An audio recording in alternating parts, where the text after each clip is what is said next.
Hello everyone, assalamu alaikum. How are you all? I hope you are well. Welcome back to my channel in this new video. Today's video, how to forward mail in Gmail. So let's start. At first open our desktop. Now I can see forward mail in Gmail. Now I'm going to the Chrome browser. Now select.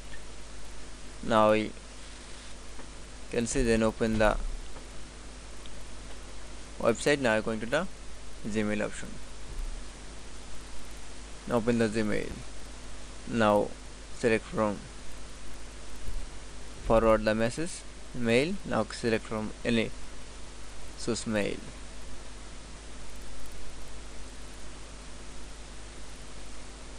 This mail in the forward.